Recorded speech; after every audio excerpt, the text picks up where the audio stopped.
Sa gitna ng pagod, ikaw ang lakas ng puso ko. Kahit pagod at sugatan, basta't ikaw ang dahilan.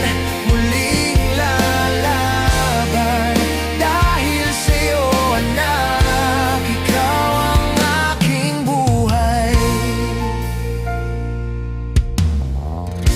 Ang dami ng online na trabaho, ngunit tila di pa rin sapat ito. Pinipilit kong magtagumpay para may maipagmalaki sa'yo, habang ako'y